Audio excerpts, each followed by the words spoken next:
Bom, irmãos, então vamos começar a nossa aula de hoje. E, como diz aí o texto, nós vamos tratar desse tema, feminismo.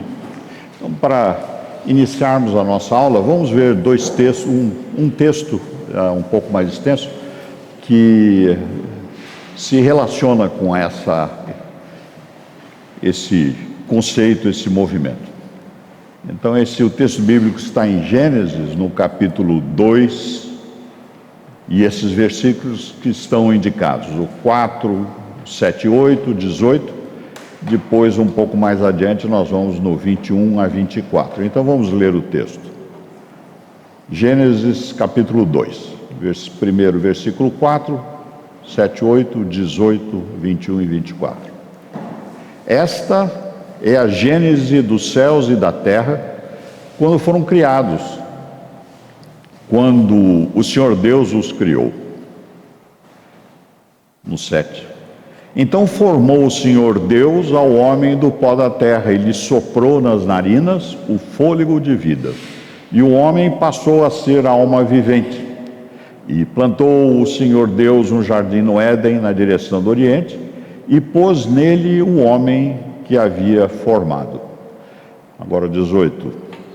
Disse mais o Senhor Deus: não é bom que o homem esteja só.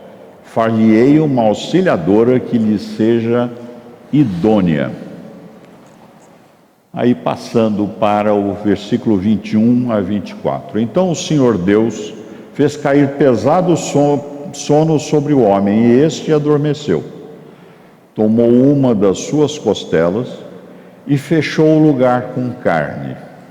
E a costela que o Senhor Deus lhe tomara ao homem, transformou-a numa mulher e lhe a trouxe. E disse o homem: esta, afinal, é osso dos meus ossos, a carne da minha carne. Chamar-se-á varoa, porquanto do varão foi tomada. Por isso, deixa o homem pai e mãe e se une à sua mulher, tornando-se os dois uma só carne. Vamos orar? Senhor Deus, nosso Criador,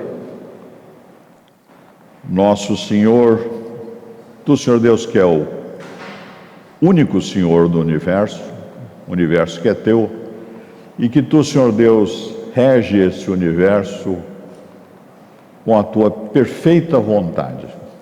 Nada, Senhor Deus, no universo ocorre ou se torna realidade que não esteja sob a Tua vontade, sob a Tua autoridade. E nós, Senhor Deus, que recebemos a redenção pelo Teu Filho Jesus, que se fez homem, se fez criatura humana, serviu a Ti, Senhor Deus, perfeitamente e voluntariamente entregou a sua vida sem pecado para pagar pelos nossos pecados, para nos tornarmos justos perante Ti. E a cada um de nós, Senhor Deus, que Tu escolhestes antes da formação do universo, estamos agora perante Ti, Senhor Deus, Te adorando, Te servindo e estudando a Tua perfeita palavra. Abre as nossas mentes, Senhor Deus, para que a compreendamos e, ao tê-la compreendido, registremos em nossa mente e pratiquemos a Tua vontade no mundo que é Teu. Pedimos que perdoe os nossos pecados em nome do nosso Redentor Jesus Cristo. Amém. Então, como nós temos visto, o objetivo dessa série de estudos é expor os principais conceitos que servem como referência na formação da cosmovisão ou das cosmovisões que existem no século. E o século é um termo técnico que os irmãos conhecem, que significa o mundo distante de Deus, aqueles que não aceitam Deus, os que estão fora do reino de Deus. E hoje nós vamos estudar um tema que é feminismo. O feminismo, aliás, é um tema bastante, vamos chamar assim, popular. Ele é publicado, falado com muita frequência e, na atualidade, é quase que visto como um princípio da humanidade. E, do ponto de vista prático, é um movimento e que nós vamos ver alguns elementos a respeito disso. E eu dividi o estudo de hoje nesses 4 setores, que primeiro é examinar como surgiu, o que é o movimento. Aí nós vamos numa outra fase, que são o desenrolar desse movimento, que são 4 fases, que os estudiosos, os antropólogos e sociólogos e historiadores dividem, que são as 3 ondas. Vou comentar por que o nome de onda do feminismo, os resultados que o feminismo trouxe para a nossa sociedade, vamos dizer, nos últimos 300 a 400 anos, e alguns elementos, digamos, a Bíblia e o feminismo, ou seja, alguns trechos que nos apontam princípios que são divinos e a contraposição ou o que defende o feminismo. Então, o feminismo, o movimento.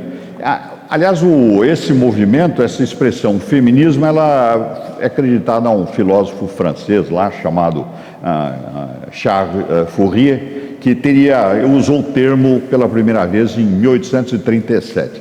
Então, o feminismo não é um pensamento da época do Platão, né? Então, digamos, efetivamente bem mais recente. E ele tratava, quando ele usou esse termo, ele tratava a respeito de direitos entre os sexos, direitos entre o homem e a mulher, mas isso, veja que já era no século XIX. Então, aqui o que nós temos nessa expressão de feminismo é que o feminismo é um movimento que até os fins do século XX, ele postulava uma igualdade entre os sexos e que qualquer desvantagem da mulher deveria ser eliminada através de leis, políticas públicas, ações diretas e medidas afirmativas. Agora, no fim do século XX para o século XXI, com a adoção da teoria da interseccionalidade e também da ideologia de gênero pelo movimento feminista, no feminismo, o conceito de mulher se tornou bastante nebuloso. Então, a minha sugestão aí nesse estudo é que o movimento de feminismo faça a adoção dessas teorias aqui de interseccionalidade e ideologia de gênero, perdeu o objeto, porque eles deixaram de entender que a mulher é algo naturalmente criado, que é da natureza. É um ponto bastante peculiar e curioso. Então e tem diversas fontes. Uma dessas é a Campagnolo, que é uma política e historiadora que tem trazido algumas ideias bem interessantes a respeito desses temas. Então, as 4 fases têm esse proto-feminismo. Proto é, digamos, início, né, ou adoção que, digamos, desse sistema, dessas ideias.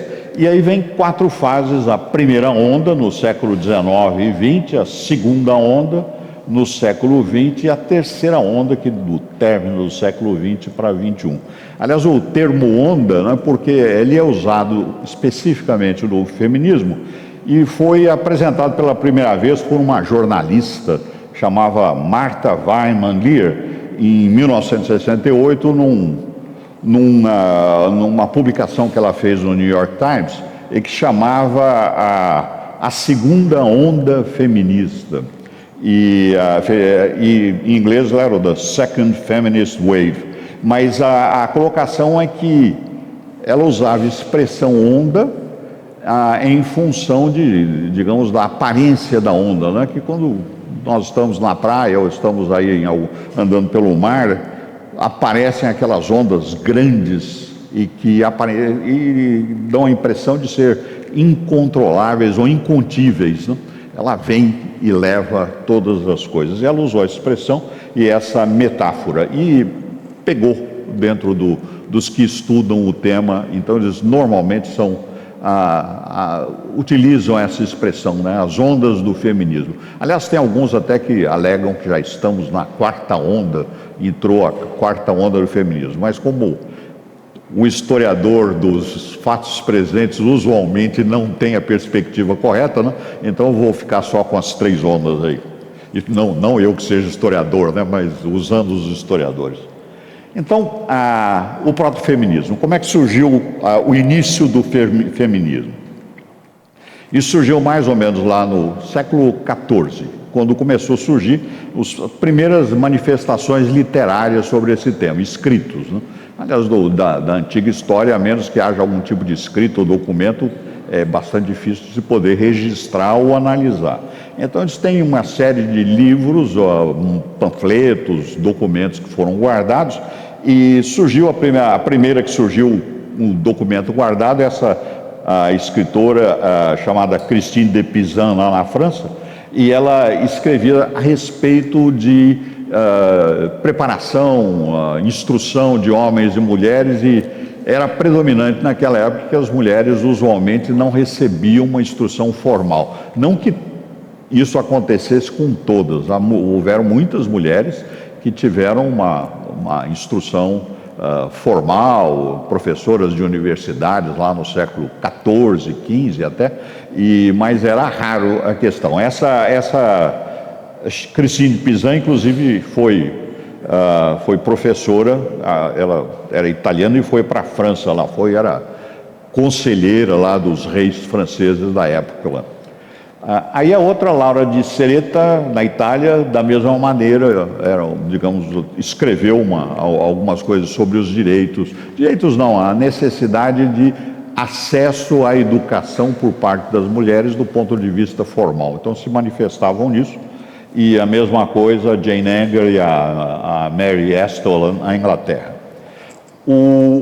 Efetivamente, os historiadores e as próprias, os especialistas em feminismo, eles reconhecem que o William Godwin, que era um pensador, um humanista e defensor do anarquismo inglês, ele foi vamos dizer assim, o iniciador formal, o que realmente tomou o tema para estudo e se estabeleceu como sendo o originador do movimento do feminismo efetivamente no Ocidente. No Oriente havia algumas manifestações em alguns lugares na Índia e outros a respeito desse tipo de análise sobre a diferenciação de tratamento entre pessoas dos dois sexos, mas no Ocidente é que a questão se formalizou e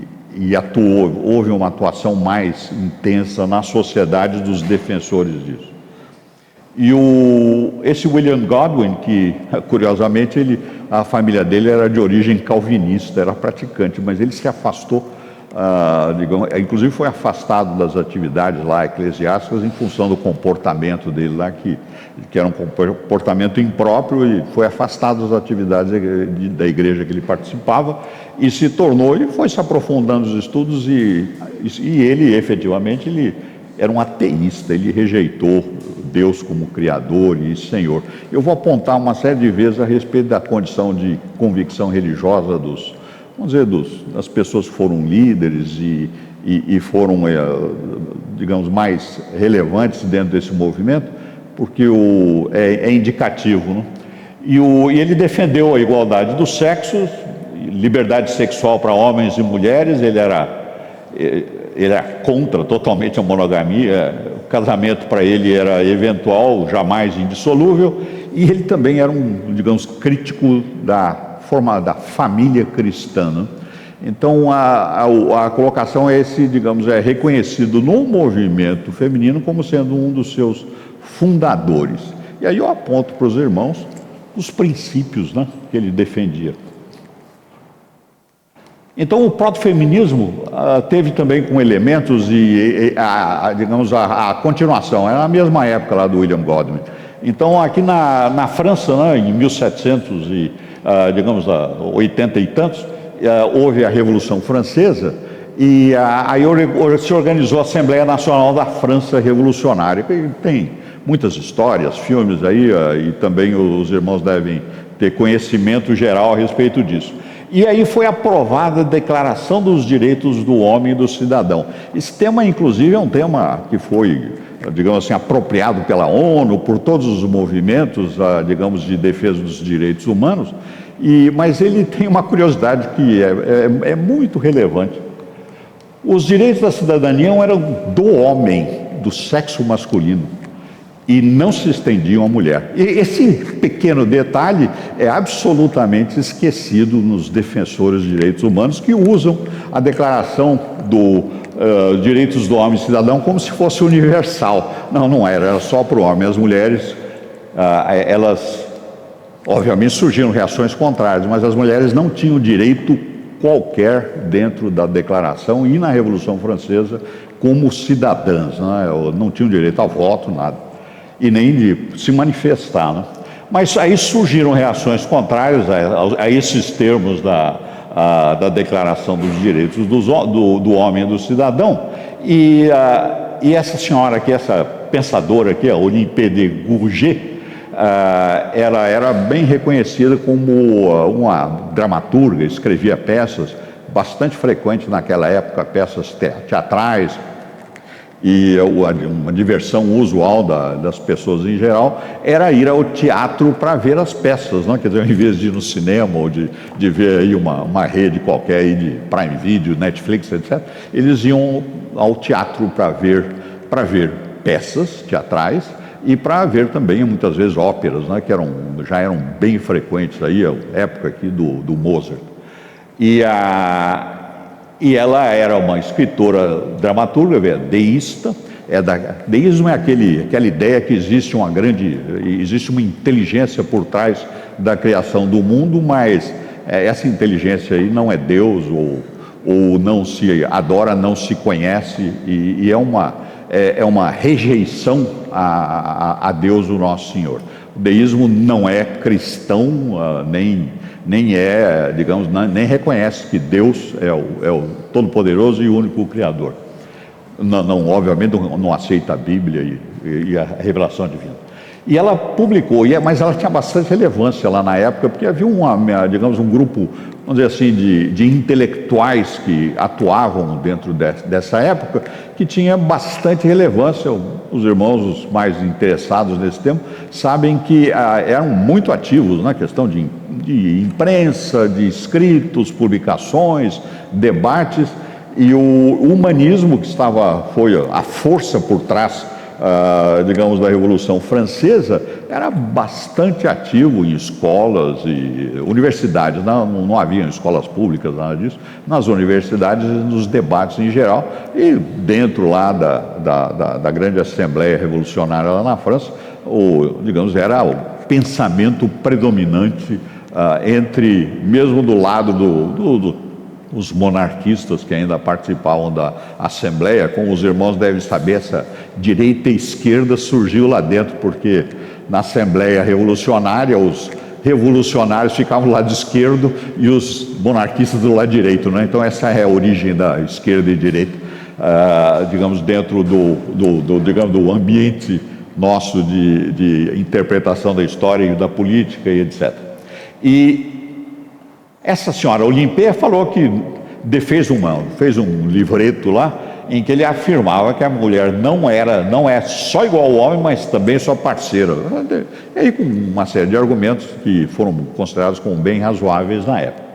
E a Olympe, ela declarou, dentro do contexto da Revolução, né, que a mulher tem o direito de subir ao cadafalso, então ela deve ter o direito de subir à tribuna. É uma lógica até linear, né?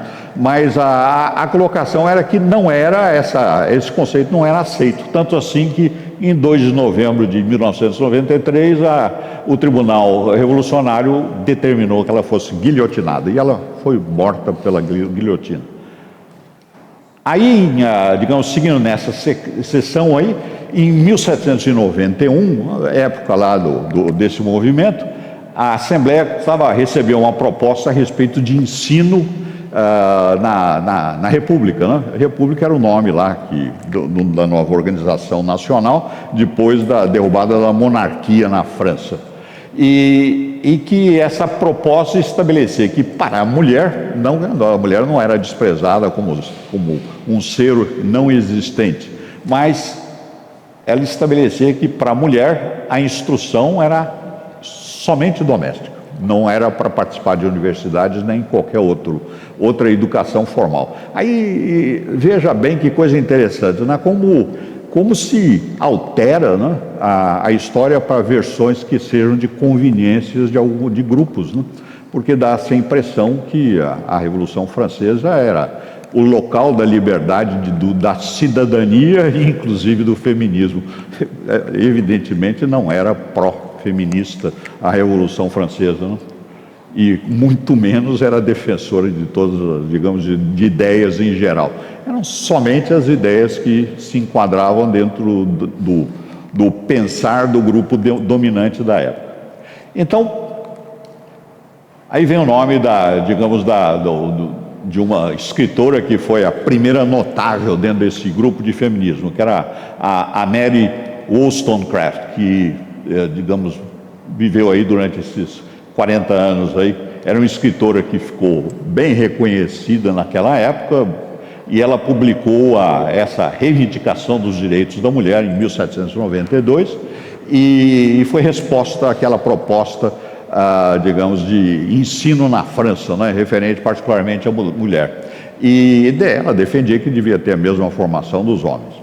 E o que é interessante era que na Inglaterra, digamos, as mulheres parece que podiam se manifestar, porque ela publicou isso na Inglaterra, né? Não foi na França.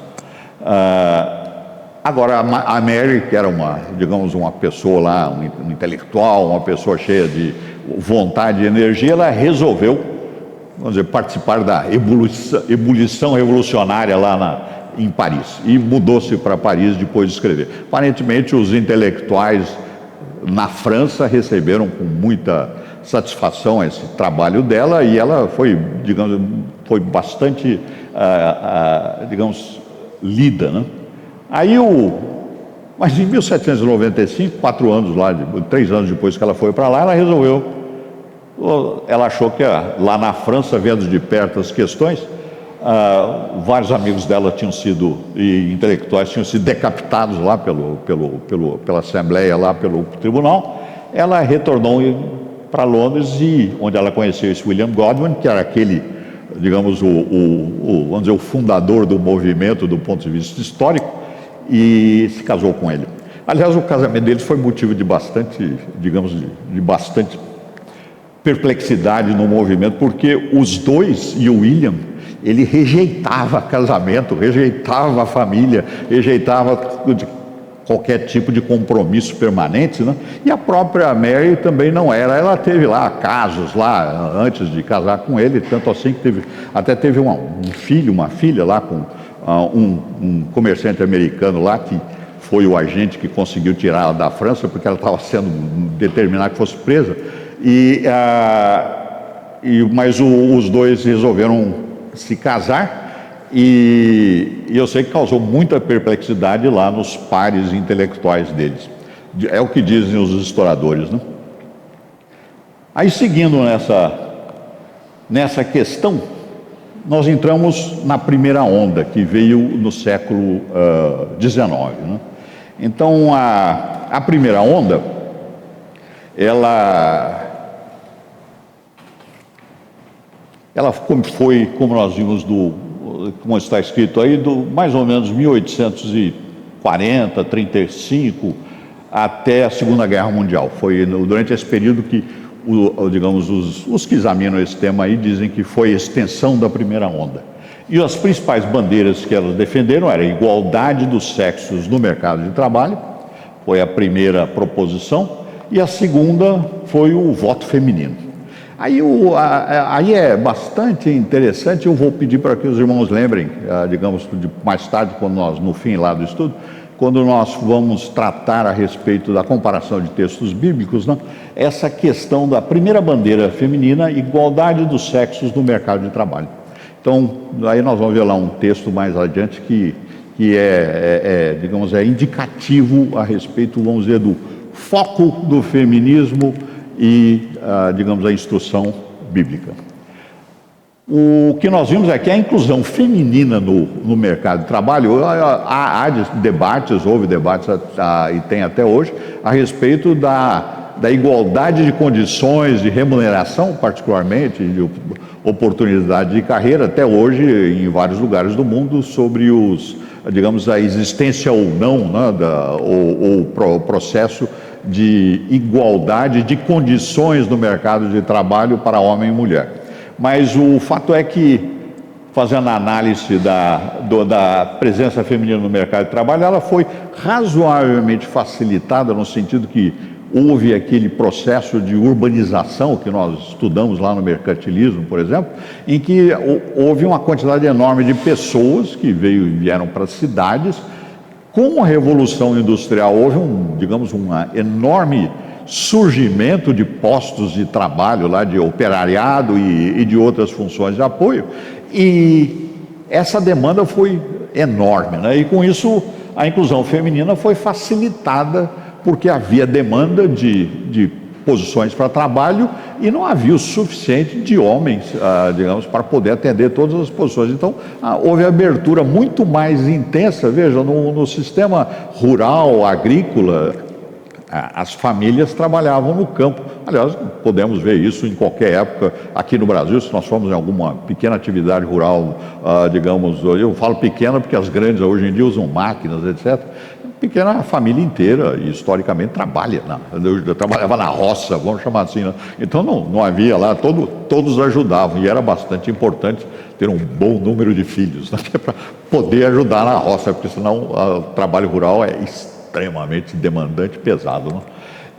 Bom, de qualquer maneira, na cidade, devido à Revolução Industrial, se processou rapidamente a inclusão digamos, da mão de obra ou das mulheres no trabalho.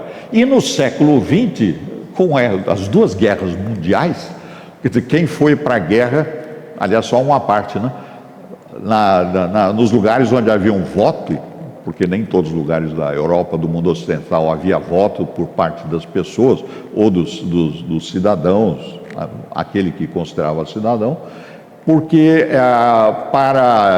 usualmente o voto exigia que o indivíduo, digamos, também fosse participante e convocado para a guerra. Quer dizer, votava quem podia, digamos, participar da guerra. E as mulheres não eram convocadas para serem soldadas, para trabalhar, digamos, para atividade na guerra. Então, em muitos lugares demorou-se algum tempo lá para desprezar essa condição, que a mulher não era convocada para as forças militares e era assim mesmo votar. Então, esse argumento é usualmente esquecido no movimento feminino, mas o fato é que, historicamente, era um fator importante, né? Vota quem defende a pátria, né? Fisicamente.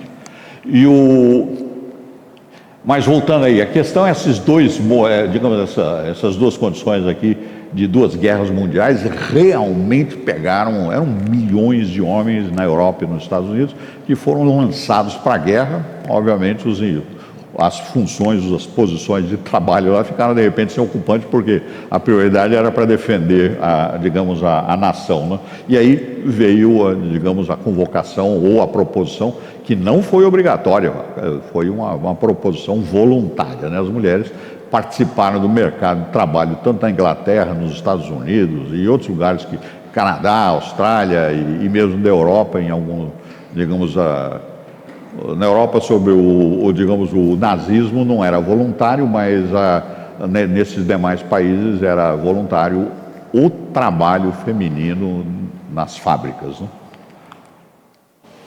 Então, nós vimos lá primeiro, digamos, a questão da mão de obra foi igual, ou pelo menos a participação no mercado de trabalho das mulheres foi tratado sem grandes conflitos, né? Houveram muito mais conflitos do ponto de vista salário, entre os trabalhadores, né? Isso incluía homens e mulheres, etc. O conflito foi maior de pagamento de valor de trabalho ou direito, enfim, das partes. O movimento sufragista, sufrágio é voto, né, de votação, se desenvolveu mais nos Estados Unidos, de maneira mais organizada, né? E aí, o primeiro evento que é registrado do movimento feminista como sendo, assim, paradigma dentro do feminismo foi essa convenção em Seneca Falls, em 1848. Então, isso aqui foi o principal, é um dos principais marcos do movimento do feminismo, mas é o ponto de mudança, né, na curva do feminismo, que a partir daí a questão ficou organizada. E essas duas mulheres aqui, a Elizabeth Stanton e a Lucretia Mott, elas foram organizadoras. A Elizabeth Stanton era de origem, vamos dizer, cristã evangélica, mas mais tarde ela entrou firme no liberalismo teológico e até fez uma versão da Bíblia feminina lá, que alterava toda uma série de denominações, etc. E a Lucretia Mott, se não me engano, ela era Quaker, então, mas era bastante interessante. Agora, os Quakers e os dois, a própria Stanton, eles estavam bastante envolvidos no movimento abolicionista. Nos Estados Unidos, como sabem lá, a abolição aconteceu somente na Guerra da Secessão, lá em 1860, né, vários anos mais tarde. E foi adotado nos Estados Unidos da América do Norte, depois da derrota dos Estados do Sul, que eram defensores digamos, da manutenção da escravatura, né? Então, de qualquer maneira, isso foi em 1865. Mas a questão foi que esse evento aí teve um bom apoio também dentro da movimentação que acontecia nos Estados Unidos, da abolição da escravatura. E aí, digamos, no mundo, né, o negócio do voto, como é que foi o voto feminino? O primeiro país que adotou isso foi a Nova Zelândia. Foi bem interessante, que já era uma colônia independente, era colônia inglesa e tornou-se um país independente. Isso foi em 1893. Aí no Reino Unido, lá na Grã-Bretanha, foi depois da Primeira Guerra Mundial. Aí nos Estados Unidos foi também depois da Primeira Guerra Mundial, mas o primeiro estado lá, no sistema americano, lá a questão de eleição, para nós me parece até um tanto complicada, né? Porque cada estado determina como se vota, inclusive para presidente da República. Agora, digamos, a adoção do direito nacional, então o Wyoming lá, que era um dos estados novos, logo que foi organizado, ele deu direito de voto às mulheres. Agora, nacionalmente nos Estados Unidos foi em 1920, teve até um adendo lá na Constituição lá a respeito do tema. E no Brasil foi em 1932, isso lá, digamos, mas antes disso teve uma mulher lá, uma moça lá de Minas Gerais, que foi educada na Europa, isso em 1927, 28, aí ela voltou para o Brasil e estava estudando, estudando a questão de Constituição, etc. Possivelmente ela tinha interesse lá nessa área de direito. Aí ela ia fazendo o exame do assunto lá, verificou que não havia restrição de sexo no sistema constitucional brasileiro acho que era 1892, se não me engano, que era a Constituição brasileira que estava em vigor. Ela fez uma análise lá, entrou com uma proposição, digamos, com uma causa num tribunal, ela era de Minas Gerais, lá em Minas Gerais, dizendo que ela queria votar e queria um título de eleitor, porque não havia impedimento na Constituição para que ela votasse, ela era cidadã brasileira. Então o juiz lá examinou, verificou que não tinha restrição contra sexo e emitiu um mandado de segurança e ela passou a votar em 1928. Foi bastante interessante. Aliás, um dos poucos, talvez único país da Ocidente aí que teve essa solução, que me parece que sem perceberem deram direito à mulher. Isso em 1892, lá digamos, no início da República. Então, curiosidades nacionais, né? Então, a França foi bem interessante. A França, digamos, origem lá de todas essas discussões lá com a Revolução Francesa e tudo mais, só deu direito de voto à mulher em 1944 e pelo governo liderado pelo Charles de Gaulle, que estava no exílio, porque a França tinha sido conquistada, dominada pelos nazistas e até meados de 1944, quem dominava a França lá eram os alemães, né?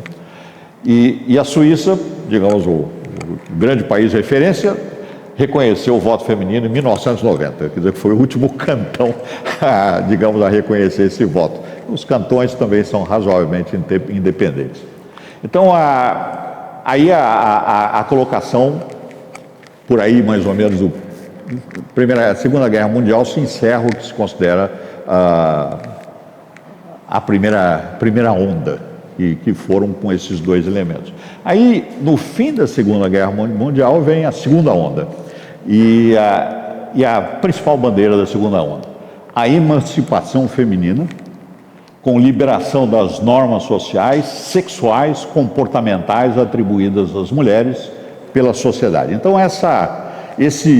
digamos, a segunda onda se deu essencialmente por causa do fim da Segunda Guerra Mundial, porque cessou o conflito que impedia até comunicações, etc., entre os países, e defesa lá de toda uma série de ideias. E a principal protagonista, os principais protagonistas disso, a principal foi a Simone de Beauvoir. Essa senhora que tornou-se a modelo da mulher liberada. E a Simone de Beauvoir, como nós já, digamos, como já foi tratado aqui inicialmente, ela vivia e viveu com um outro filósofo de grande na época lá, o Jean-Paul Sartre, e o ponto principal dessa segunda onda era baseado na experiência dos dois aí, e particularmente da Simone de Beauvoir, e que eles são existencialistas, né? Existencialista é o carpe diem, né? Quer dizer, o dia de hoje, cada um por si, o que vale é a pessoa que se torna o que ela deseja, o que ela quer, não são as circunstâncias. Eles defendem um ponto de vista que digamos, para os filósofos, quem gosta desse tema digamos, é fundamental: a existência precede a essência, ou seja, a pessoa que faz o que ela vai ser. Então, e aí vem a afirmação que foi assim bastante, digamos assim, determinante na visão do feminismo de segunda onda e daí em diante, essa afirmação: não se nasce mulher, torna-se mulher. Ou seja, e aí nós vamos ver um pouco mais adiante. Essa frase é essencial dentro digamos, para sintetizar o raciocínio do feminismo, vamos dizer, contemporâneo e da segunda e terceira onda. E era defensora também da teoria de opressão. Teoria de opressão, lá, quem conhece esse tema lá, veja, eu estou falando toda uma série de termos que eu venho aprendendo, né? Não é a minha origem, nem meu interesse particular eram essas questões de pensamentos de antropologia e sociologia, mas nós temos que aprender como é que funciona a nossa sociedade. Então, teoria de opressão nós vamos ver um pouco mais adiante, mas vem de uma outra teoria chamada teoria crítica, que é marxista, e que ela é bastante indicativa dos movimentos praticamente todos atuais que nós estamos vendo. Elas vêm de um grupo lá que se organizou lá, um tal de Adorno e mais outros pensadores lá, isso na década de 20.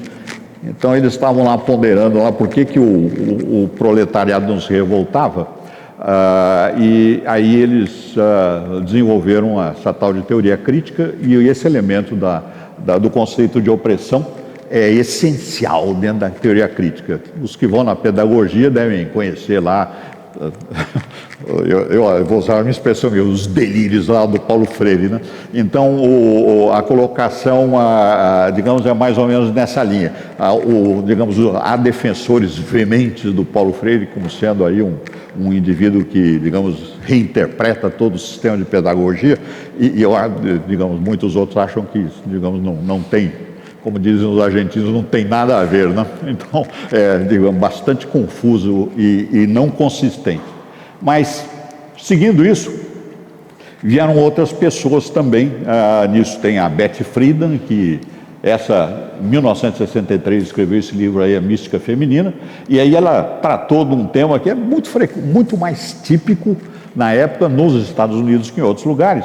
Era o sentimento de inutilidade pessoal da mulher, resultante da aceitação de um papel designado que exige que a mulher deposite a confiança econômica, intelectual, emocional no seu marido e encontre a identidade e realização pessoal através dos maridos e dos filhos, a dona de casa. Então essa era a descrição dela, da dona de casa, que é uma mística. Então, uma coisa como essa. Então, a Betty Friedan, ela casou-se, teve filho, mais tarde se divorciou e aí se tornou uma líder teórica do movimento, digamos, feminista nos Estados Unidos, nesse período aí, até 1975, por aí, um pouco mais. Ela morreu em 2006, mas a liderança dos movimentos feministas já tinham sido, digamos, transferidos para outras linhas de pensamento, né? Enfim, aí depois dela veio uma tal de Kate Millett, que, digamos, bem mais acadêmica, e que ela, digamos, estudava aí a questão do controle da sexualidade feminina nos séculos XIX e XX, etc. E ela faz uma série de ligações dizendo que o patriarcado é que dominava a mulher e por isso tinha que ser combatida, etc. Já numa sequência de teoria de opressão, né? E que ela defende esse ponto de vista. Eu estou trazendo aqui alguns nomes, tem dezenas de outros nomes, mas que são indicativos da linha de raciocínio que digamos que dominou e domina o movimento do feminismo, para nós compreendermos o que se passa dentro desse grupo, né? Para nós, eventualmente, quando tivermos algum diálogo de pessoas defendendo essa posição, nós possamos entender como as pessoas pensam, né? Não estou sugerindo aqui, ou digamos que haja qualquer fundamento bíblico ou recomendação para a adoção dessas percepções e conceitos, né? Aí, na terceira onda, que é, digamos, o que se pode dizer que é a onda predominante até hoje, nós temos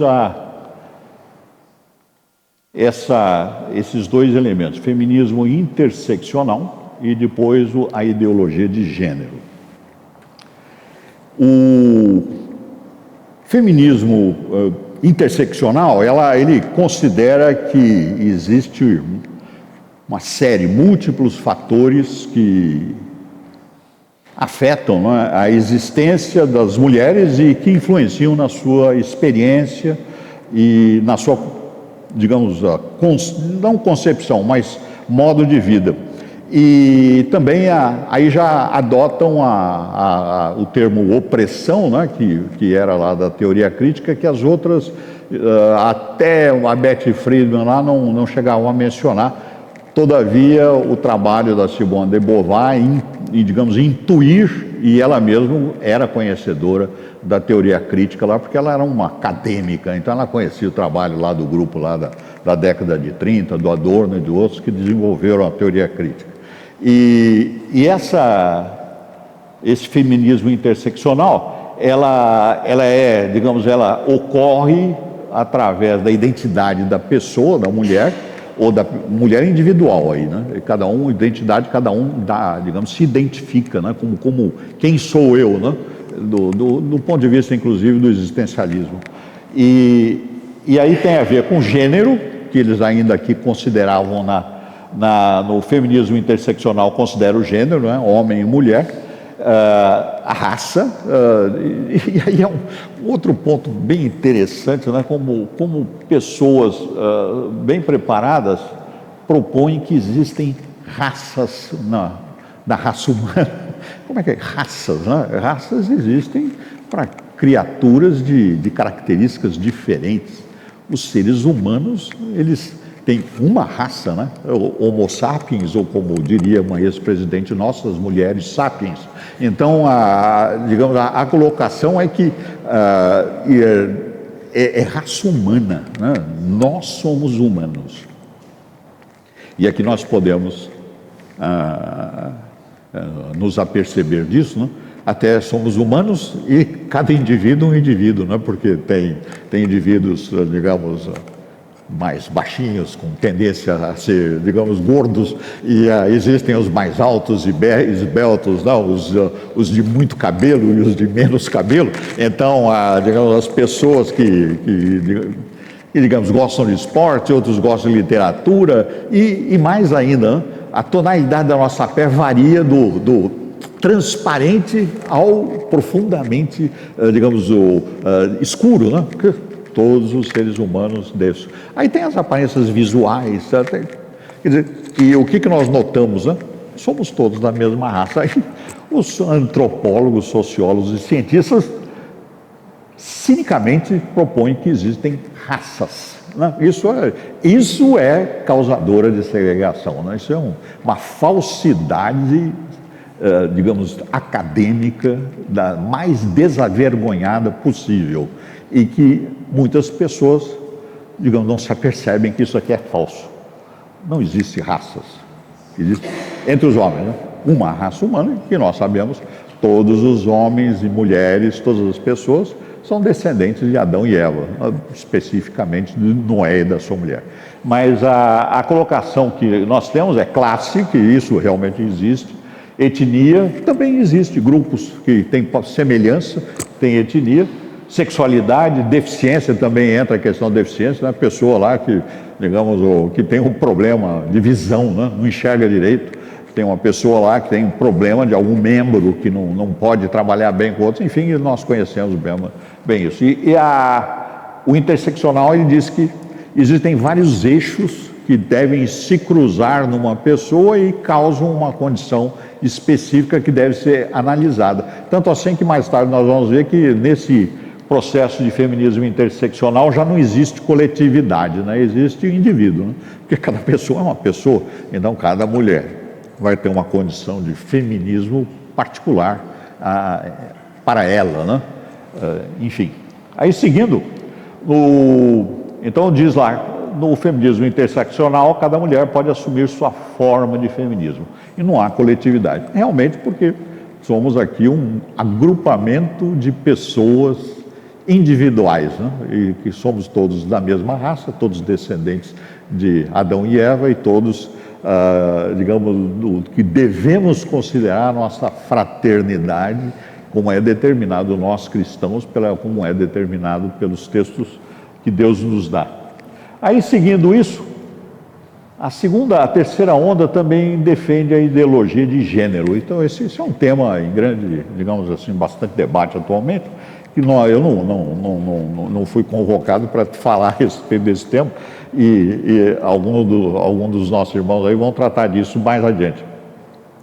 Mas a ideologia de gênero aqui, como digamos, a interseccionalidade, ela se utiliza bastante dessa teoria crítica, e que a teoria crítica tem no conceito da opressão um ponto central. Então, a opressão é absolutamente essencial dentro o conceito, né? Não gerado, a opressão é essencial mesmo, mas o conceito, a análise da opressão é essencial. Então, na ideologia de gênero, eles dizem que quem nasce biologicamente com sexo masculino não é definido como homem, pois pode escolher ser mulher. Quem nasce biologicamente com sexo feminino, obviamente, definida como mulher, não é definida como mulher, pode escolher ser homem. Homem ou mulher são papéis sociais, flexíveis, relativos, construções que a sociedade impõe às pessoas, não essência fixa e imutável, né? Então, essa é outra com a raça, né?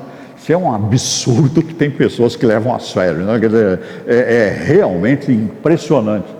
E a biologia, diz os defensores desse ponto de vista, que não determina nada.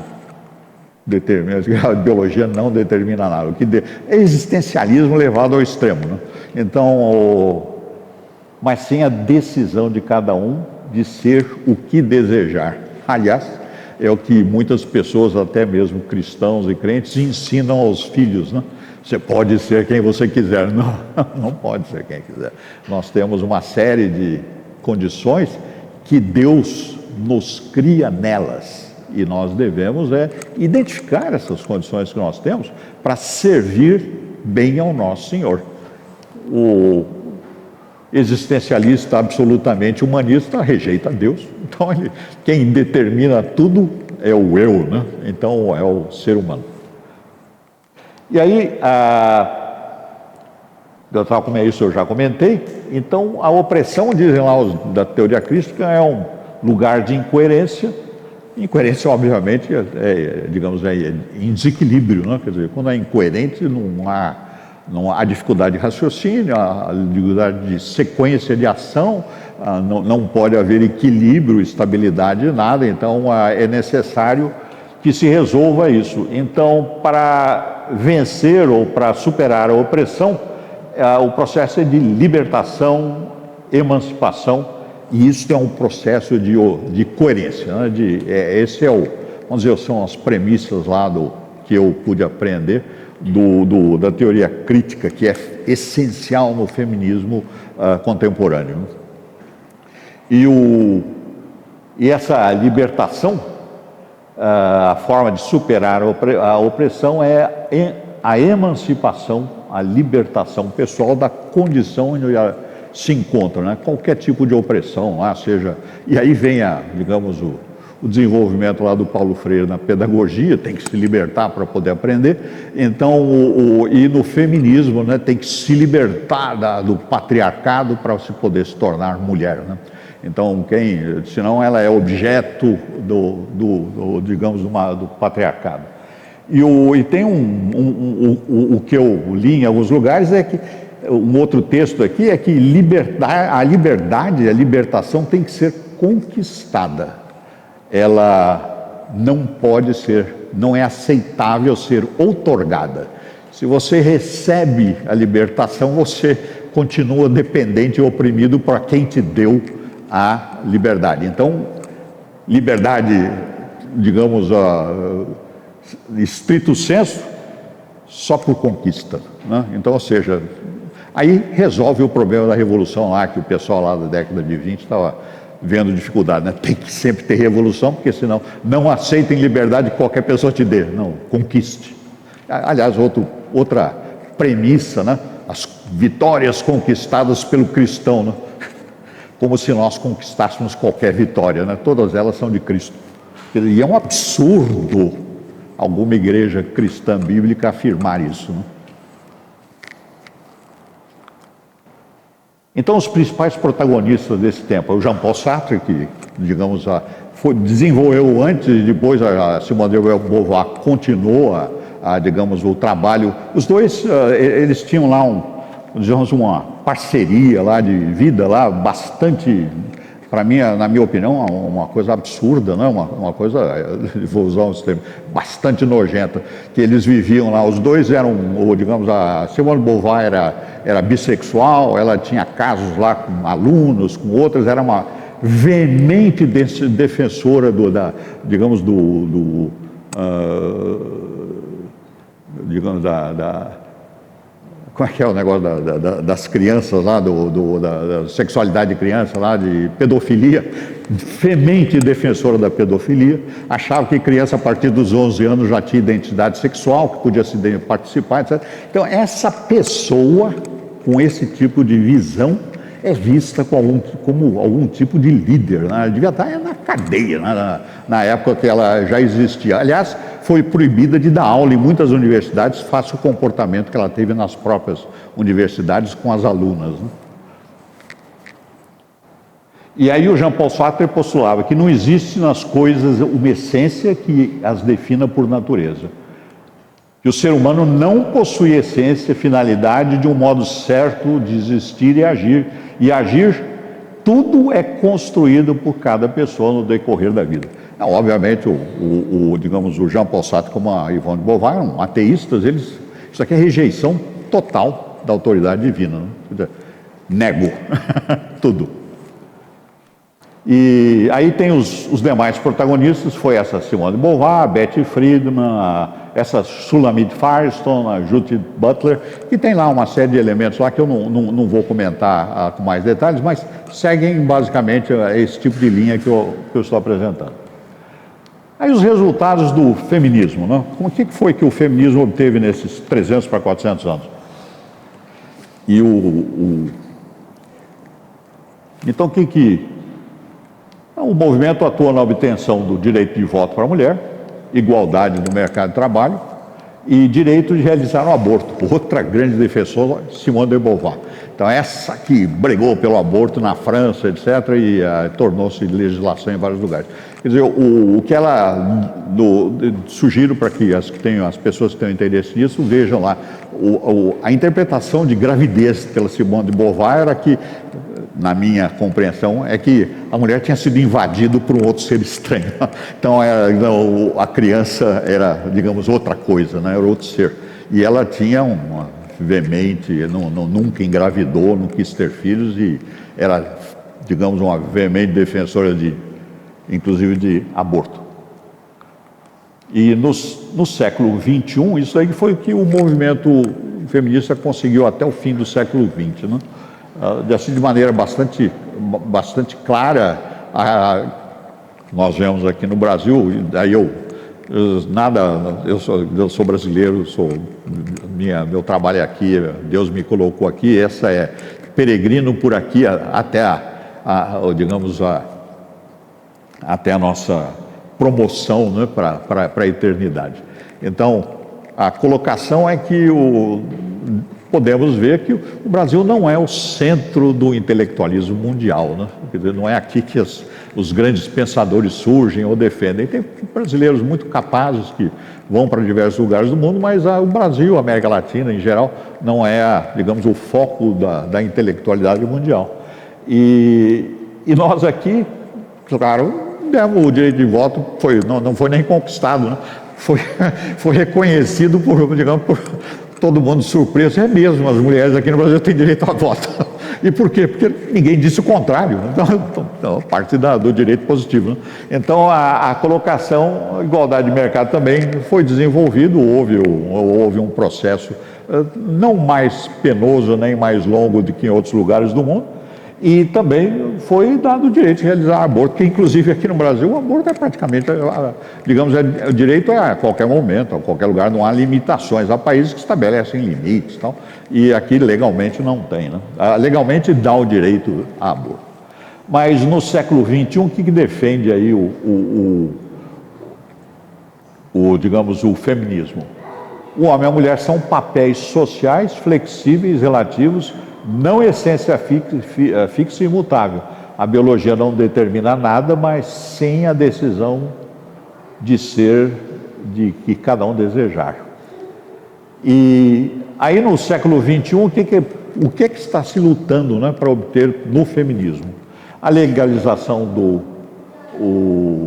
aliás, até já obteve, legalização do homossexualismo e lesbianismo e a mudança de conceito e estrutura de família. Que você veja, família hoje pode ser de duplas, né?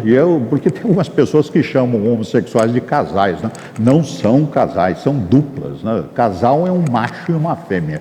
Então no homossexualismo não tem macho e fêmea, pode ter o papel que um assuma ou outro, mas são dois do mesmo sexo, então são duplas que estão atuando e que aqui no Brasil, inclusive, é reconhecido como família.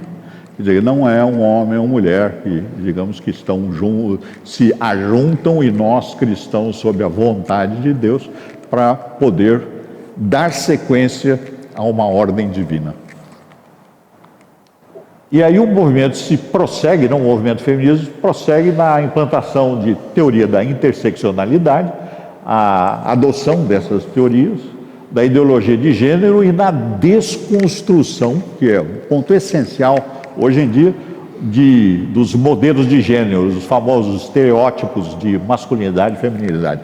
Cada um escolhe, e aliás hoje tem até digamos, tem lá o nome próprio lá do membro de um gênero, né? Em que uma hora é mulher masculino, uma hora é feminino, aí tem hora que não é nada, aí volta a ser, etc. Então, isso são, desculpa, né, a minha interpretação, delírios mentais, né, que são impossíveis de ser acompanhados, né, quer dizer, são inconsistentes do início ao fim, mas é o que, digamos, está sendo aceito. E eu comento esse delírio, fora que é absolutamente contrário ao texto bíblico para nós, digamos, instrução fundamental de vida. Mas do ponto de vista de raciocínio, quer dizer, como é que fica mudando de uma hora para outra? Porque hoje eu estou com dor de cabeça ou uma coisa como essa. Então nós podemos ver aqui o feminismo e a Bíblia. Aí nós temos alguns textos que eu trouxe para nós considerarmos, e não são todos, são só alguns pontos. Porque no caso do feminismo aqui, depois de estudar um pouco, não tema, hein? O título parece atraente. O conceito e o que defende o movimento realmente é uma coisa bastante estranha, né? Mas se nós olharmos lá em Gênesis, no capítulo 1, versículo 26 a 28, aí se vocês quiserem achar, eu vou fazendo a leitura aqui, porque nós vamos ter assembleia aí, então não terminar o quanto antes aqui para, digamos, não atrapalhar aí as decisões do nosso conselho. Então no Gênesis 1, de 26 a 28, eu vou ler. Também disse Deus: façamos o homem à nossa imagem, conforme a nossa semelhança. Tenha ele domínio sobre os peixes, mar, aves, animais domésticos, sobre toda a terra e todos os animais que rastejam na terra. Aí, no 27, que é essencial. Criou, pois, Deus o homem à sua imagem, imagem de Deus o criou. Homem e mulher os criou. Quer dizer que a condição de homem, a mulher e da mulher, a imagem de Deus, digamos, é algo absoluto. Não é debatível, não é uma questão de eu me identificar e aliás, a identificação e conclusão depende muito do grau de conhecimento que a pessoa tenha. Quer dizer, que pode ser que, e hoje em dia, como sabem lá, uma grande promoção para alterar o sexo de crianças, né? Que são mulheres, meninas ou meninos. Então, uma criança que está em formação, uma criança pode ter dúvidas lá, o menino vive lá, digamos, num ambiente em que o pai viaja muito, ele não tem muita presença do pai, e tem 2 irmãs maiores. Se ele não tem uma vivência e uma boa orientação, inicialmente vai se identificar com o ambiente que está na menina. Aí, nos Estados Unidos e outros lugares, vários estados autorizam, muda o sexo da criança. Então, faz uma cirurgia, começa a dar hormônio. Mas não é isso. Deus criou o homem e a mulher, cada um do seu sexo. E como nós vimos, nós vamos ver um texto um pouco mais adiante. E aí no 18, no 2:18, diz lá: e disse mais o Senhor Deus: não é bom que o homem esteja só. Far-lhe-ei uma auxiliadora que lhe seja idônea. E aí essa expressão, algumas vezes, que talvez não seja tão enfatizada, né? Se enfatiza auxiliadora e menos idônea. Então, o idôneo é essencial. Quer dizer, a auxiliadora digamos, qualificada de maneira absoluta como necessariamente ser idônea. Então, isso e essa natureza que foi, digamos, que Deus nos criou de idoneidade, né? De honestidade, de seriedade, de sinceridade, né? O que define idôneo, bom caráter, que idoneidade tem a ver com caráter. Então, a colocação é que a pessoa é idônea, e o pecado nos tira essa idoneidade, ou pelo menos nos afasta, né? E aí, seguindo isso, então, Deus criou homem e Deus criou mulher. Não é objeto de escolha, cada um define o que quer, não? E aí nós temos o texto lá em capítulo 3, o 16 a 20. Aí nós estamos tratando da queda, né? E no versículo 16. Então o Senhor disse à mulher: multiplicarei sobremodo os sofrimentos da tua gravidez. Em meio de dores darás à luz filhos, e o teu desejo será para o teu marido, e ele te governará. Aqui não é uma novidade, né, que nós já sabíamos a respeito da autoridade masculina. Mas, veja bem, a questão da mulher ser a forma que Deus determinou para vamos dizer, a multiplicação da humanidade é absoluta, não é, digamos, cirurgias que forem, hormônios que tomarem, o homem não tem condição de ter gravidez. Faltam-lhe toda uma série de órgãos e o conjunto de funcionamento do organismo masculino ou feminino, no caso feminino, que é absolutamente, digamos, qualificado e formado para a gravidez. Então, o homem não tem organismo, sistema que possa ser de gravidez. Pode ser até implantado uma bolsa na região abdominal, ou nas costas, ou no braço, se quiserem, e se colocar ali uma criança que vai ser digamos, alimentado externamente por algum sistema, né? E ele ser o portador daquela bolsa. Agora, gravidez é exclusivamente feminina ou da mulher, porque Deus fez assim. Aí, digamos, seguindo na frente no 17, Adão disse: visto que atendeste à voz da tua mulher, comeste da tua árvore. E aqui o atendeste à voz da tua mulher tem um ponto interessante que nós podemos pensar, e eu creio que os irmãos já devem ter considerado, é que o Adão desprezou a instrução de Deus e resolveu, digamos, com um certo grau de liberdade poética, atender o conselho da mulher, ao invés de, digamos, de obedecer à ordem divina, de não comer o fruto. Então o homem decidiu abrir mão da sua autoridade e da ordem que tinha sido recebido ao conselho de uma pessoa que tinha sido criada para ser a sua auxiliadora idônea, mas sob a autoridade dele. Então ele abriu mão da autoridade, desobedeceu a Deus e teve consequência. Visto que atendesse à voz da tua mulher e comesse da árvore que eu te ordenei que não comesses, maldita é a terra. Quer dizer, aí o problema era mais grave, porque ao Adão foi dada autoridade sobre a terra. Ele não era só autoridade sobre a mulher, ele era autoridade sobre toda a terra, sobre todo o jardim. Ele era um procurador divino, e ele desobedeceu a isso. Então tudo que estava sob a sua autoridade ficou maldito. Por tua causa, ele diz bem claro: maldita é a terra por tua causa, não por causa da Eva, por causa do Adão. O conselho da Eva foi mau, agora quem desobedeceu foi o Adão. Então o Adão tinha uma ordem, ele tinha uma autoridade, ele era um procurador, era um digamos, um príncipe regente, e ele desobedeceu o Senhor e acolheu a instrução de quem ele deveria ouvir, mas não era a fonte de instrução. E comesse da árvore que eu te ordenei que não comesse. Maldita é a terra por tua causa, e em fadigas obterás dela o sustento, não da mulher, hein? Da terra. Vamos deixar bem claro, o homem não é para obter sustento da mulher, é da terra que ele tem que ter sustento.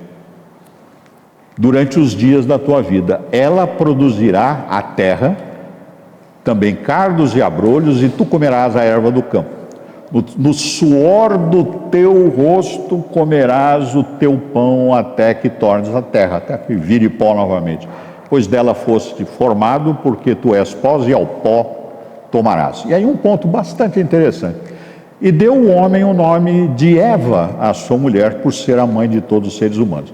Um dos sinais lá de autoridade que nós vemos lá no começo lá do texto é que o Adão tinha autoridade sobre a criação, ele estava dando nome a todas as criaturas. Adão deu nome a Eva, ele tinha autoridade sobre Eva. Então isso é absolutamente claro, se nós olharmos a sequência. E ele exerceu essa autoridade depois do pecado, né? Mas ele já tinha exercido isso, tinha chamado a mulher de varoa, porque ela foi, digamos, criada do homem. E aí tem um ponto, a mulher não foi criada do pó da terra, ela foi criada já de uma criatura à imagem de Deus. Quer dizer que o processo de criação da mulher foi um processo, vamos dizer assim, mais, vamos dizer, de melhor qualidade, se você quiser, desculpa os termos, né? Que não era pó e terra, né? Era de uma criatura, o homem, que tinha sido criado e recebido o Espírito de Deus, porque ele já tinha recebido, quando dele foi tirada a mulher. A condição de criação da mulher foi, na minha opinião, muito privilegiada, né? Aí, seguindo lá em Efésios, no capítulo 5, de 22 a 25, isso é instrução, porque há pessoas aí que dizem que o problema é a questão de autoridade do homem, ou não, como Deus deu, não é uma questão do Velho Testamento, né? Vamos ver lá o que diz Efésios 5, 22 a 25. Aí eu vou ler aqui. As mulheres sejam submissas ao seu próprio marido como ao Senhor, porque o marido é o cabeça da mulher, como também Cristo é o cabeça da igreja, sendo este mesmo Salvador do corpo. Como, porém, a igreja está sujeita a Cristo, assim também as mulheres sejam em tudo submissas ao seu marido. Maridos, amai vossa mulher, como também Cristo amou a igreja, e a si mesmo se entregou por ela. E aí, digamos, no versículo 33, segue a instrução, que tratava a respeito de mulheres, digamos, de crentes e não crentes, no Efésios 5:33. Não obstante, vós, cada um de per se, também ame a própria esposa como a si mesmo, e a esposa respeite ao marido. Aí nós temos em Pedro, o último texto aqui que eu estou trazendo, 1 Pedro 3, de 1 a 7. Então lá, 1 Pedro 3, de 1 a 7. Mulheres, sede vós igualmente submissas a vosso próprio marido, para que, se ele ainda não obedece à palavra, seja ganho sem palavra alguma, por meio do procedimento de sua esposa, ao observar o vosso honesto comportamento cheio de amor. Não seja o adorno da esposa o que é exterior, como frisado de cabelos, adereços de ouro, aparatos de vestuário, seja, porém, e aí vem uma expressão interessante, que é digamos, usado como representativo da raça, né? Estou falando para a mulher, e não é para uma decisão, agora a mulher é homem, né? Seja, porém, o homem interior do teu coração, ou seja, a natureza, né, a criatura que está no seu coração, unido ao incorruptível trajo de um espírito manso e tranquilo, que é de grande valor diante de Deus, pois foi assim também que a si mesmo se ataviaram outrora as santas mulheres que esperavam em Deus, estando submissas ao seu próprio marido, como fazia Sara, que obedeceu a Abrão, chamando-lhe de Senhor, da qual vós vos tornastes filhas, praticando o bem e não temendo perturbação alguma.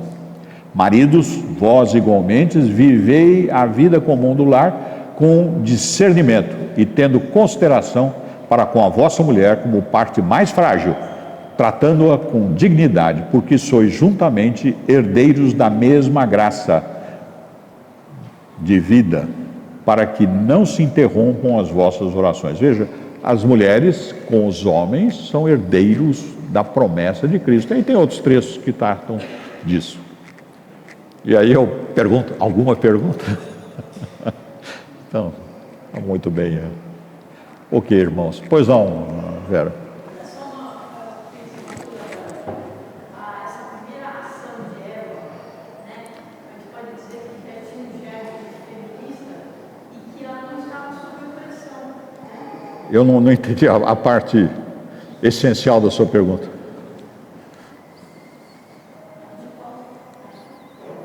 A gente pode pensar que essa ação de Eva, né? Você está dizendo a desobediência? Hã?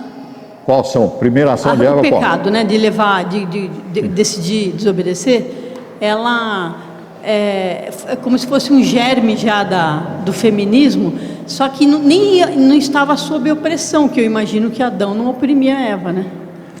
Então, uma conclusão que eu ainda não pus. Feminismo é bíblico?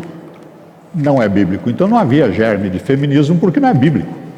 Então dizer, o feminismo pecado, não é bíblico. Então a premissa que era germe de feminismo, não. É germe de pecado, não? Pecado. Então o feminismo é uma expressão de pecado, na minha opinião. Então isso sim, mas o feminismo não é causador de pecado. Ele é consequência. Consequência. Então, assim, o pecado, esse pecado dela, ele não estava nem sob opressão. E o feminismo se coloca como uma luta sob opressão, né? Aí eu vou pedir para o nosso pastor da igreja tratar a respeito de uma aula sobre a teoria crítica e a teoria e o conceito de expressão. Ele é pedagogo, mestre em pedagogo, né? E eu creio que aí poderá ser tratado melhor. Agora, a opressão não é um estado, digamos, que nós cristãos devemos reconhecer, porque ele não é de origem da criação, né? É um conceito intelectual que foi criado e que, como diversos conceitos intelectuais, ele tem uma certa, vamos dizer assim, vida na sociedade e que depois é superada, também expressão entre aspas, por outros conceitos. Então, a questão da opressão digamos, na minha interpretação, é um conceito de conveniência para poder sustentar e justificar a necessidade da contínua revolução na nossa sociedade. Opressão não é origem, é argumento de conveniência. Pois não, Dai. Pega um microfone porque eu sou meio surdo, perdão. Presbítero, não quero defender o feminismo aqui, sei totalmente que ele é pecado, né? Sou filha de homem, tenho irmão homem, então valorizo a posição, né, masculina. Sou casada com um homem, tenho 2 filhos homens. Mas uma coisa que me incomoda às vezes é que a gente combate, a igreja evangélica séria, né? Combate muito o feminismo. A gente fala muito do feminismo dentro da igreja e que está certo. A gente tem que realmente não apoiar enfim. Mas pouco se fala do machismo. Então, o machismo acaba, claro que tudo isso é pecado, a origem de tudo é pecado.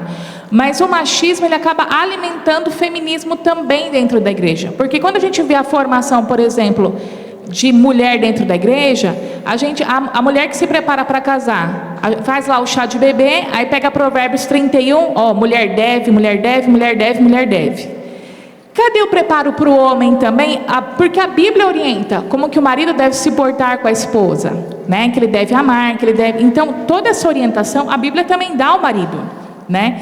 E a gente combate muito feminismo e às vezes não combate tanto machismo. Eu, por exemplo, trabalhei com pessoas crentes, nascidas em lares cristãos, que acabaram se revoltando. Por quê? Porque elas se casaram, o marido com um comportamento totalmente inadequado, fora da palavra, muitos de traição ou violência, e a igreja amarretando em cima, mesmo não tendo arrependimento do marido. Você é mulher, você tem de aceitar. Então, quando a mulher pediu o divórcio, a mulher que era disciplinada e não o homem, né? Filhos que viram os pais nessa situação de um casamento totalmente infeliz para a mulher, porque o cara era um boçal dentro de casa, totalmente fora da palavra, e o adolescente crescendo, o filho crescendo, vendo a igreja passando pano, né? Porque a responsabilidade é a mulher aceitar, a mulher. Então, eu acredito que a gente tem de continuar realmente ali, falando de feminismo, mas eu queria saber, assim, a visão no sentido de preparo para o homem, também não ser machista, também saber respeitar a mulher, entender o que na criação Deus determinou papéis para cada um, como o pastor já até numa pregação falou, que existe o papel da mulher, o papel do homem, Deus definiu tudo isso. E eu acho que talvez falte um pouquinho isso, a gente também combater o machismo dentro da igreja, porque ambos são pecados, né? Sim, o que nós estamos comentando aqui, e aí veja bem, Dai os demais irmãos, nós não estamos aqui analisando as questões dentro da igreja, mas que tem consequência dentro do ambiente que nós estamos trabalhando, que A igreja está, digamos, nós estamos vivendo no século, não participando do século. O tema que foi tratado aqui é feminismo, não foi machismo. Então, eu me ative a essas questões de feminismo.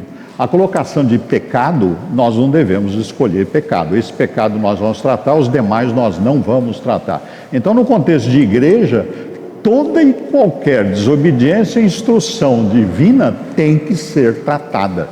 E a disciplina tem que se confirmado que, depois da análise e verificação, que houve a efetiva desobediência e o ato de desobediência à instrução divina, qualquer pecado deve ser tratado. E a pessoa, o crente, tem que se arrepender. Se ele não se arrepender do pecado praticado, ele tem que seguir na sequência de disciplina, até mesmo sendo suspenso da comunhão dos crentes e, nos casos extremos, excluídos da comunhão, não mais permitidos sequer de participar do culto. Então, a colocação de pecado é bastante severa, tem que ser tratado com a ênfase que a Bíblia nos dá, e seja o pecado que for, não pode ser desprezado em favor de outro. Todo e qualquer pecado deve ser tratado.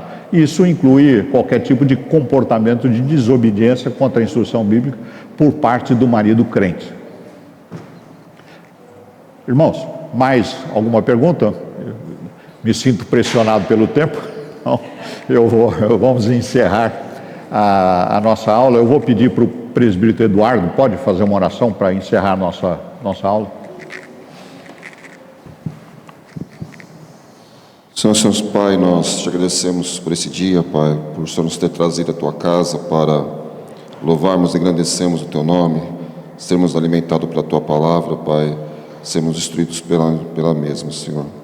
Te agradecemos, Pai, porque a tua palavra é a verdade, nos traz princípios para a nossa vida, Pai, nos ensina o que o Senhor espera de cada um, Pai, e que nos ajuda a combater o que o mundo tem levantado e tem sido contra o teu povo, Pai, contra as tuas ordenanças, o mundo em oposição a ti, Senhor. Que o Senhor nos ajude a entendermos esse século, Pai, e a vivermos uma vida, Pai, de gratidão, de testemunho diante de ti, diante daqueles que estão à nossa volta, Pai. Fica conosco, abre nossa mente, nosso coração, Pai, para sempre entendermos a tua palavra, guardarmos e praticarmos, Senhor. É o que nós te pedimos, agradecemos em nome de Jesus. Amém. Amém.